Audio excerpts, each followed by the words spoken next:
గారికి ఓటు వేయాలని వారు చెప్పినట్లు లోకల్ యాప్ వార్తలో ప్రచురపరిచాడు.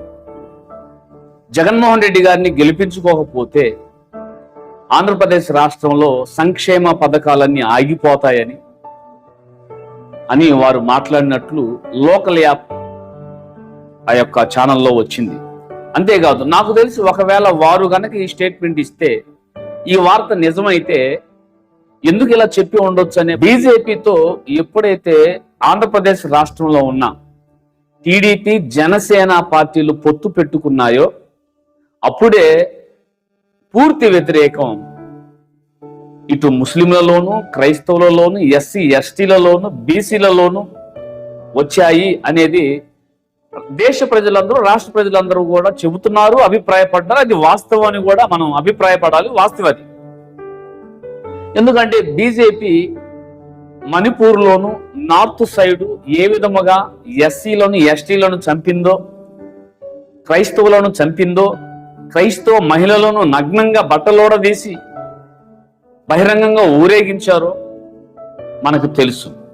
అక్రమమైన చట్టాలు తెచ్చి యాంటీ కన్వర్షన్ బిల్లాన్ని తీసుకొచ్చి రాజ్యాంగానికి వ్యతిరేకమైన బిల్లులు పాస్ చేయించుకొని దేశంలో హిందువులు, ముస్లింలు, క్రైస్తవులు, ఇతర మతస్థులు అందరూ అన్నదమ్ముల్లాగా కలిసిమెలిసి ఉంటే అది వారికి ఇష్టం లేకుండా విడగొట్టి దారుణమైన దమనకాండను చేయడానికి బీజేపీ కుట్ర చేసిన విషయం తెలుసు, అలా జరిగింది కూడా.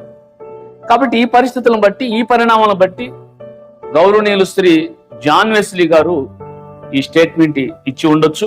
అంతేకాదు, ఆ న్యూస్ లో వారు రాస్తూ రాజమండ్రి లాలా చెరువులో గల మహాదేవుని హోసన్న ప్రార్థనా మందిరంలో వారు బహిరంగంగానే స్టేట్మెంట్ ఇచ్చినట్లు వారు వ్రాశారు. ఇది శుభ పరిణామమే. ఎందుకంటే మతభేదములు కలిగించు మనుషునికి 1-2 సార్లు బుద్ధి చెప్పమంది బైబిల్ గ్రంథం, తీతుకు రాసిన పత్రిక 3వ అధ్యాయం 10వ వచనం. కాబట్టి మత విద్వేషాలు రెచ్చగొట్టి మతోన్మాదాన్ని సృష్టించి మత సామరస్యతను దెబ్బతీసే మతోన్మాద పార్టీలు మనం ఓటు వేయవద్దు అనటం సబబే. అలాగే అలాంటి పార్టీకి తొత్తులుగా ఉండే వాటికి కూడా మనం ఓటు వేయొద్దు అనటం కూడా సబబే, సమంజసమే.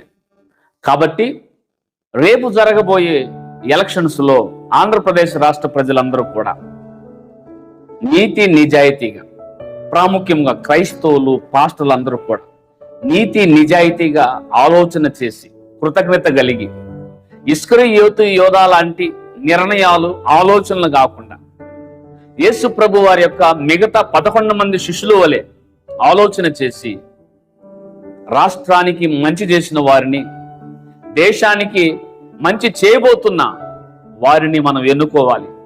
దేశంలో బీజేపీ పార్టీ నామరూపాలు లేకుండా పోవాలి. రాష్ట్రంలో బీజేపీ దాని కూటమి చిత్తుగా పోవాలి. ప్రజా సంక్షేమ పరిపాలన వచ్చి పేదలందరికీ మేలు జరగాలని మరి దేశ ప్రజలు, ఈ రాష్ట్ర ప్రజలందరూ కూడా కోరుకుంటున్నారు, ప్రార్థన చేస్తున్నారు. కాబట్టి ఇలాంటి స్టేట్మెంట్ ఇచ్చినందుకు గౌరవనీయులు శ్రీ జాన్ వెస్లీ గారికి Christian joint action committee CJS నుండి ధన్యవాదాలు, దైవాశీస్సులు తెలియజేస్తున్నాను. మర్చిపోకుండా రేపు అందరం వెళ్ళి ఓట్లు వేద్దాం.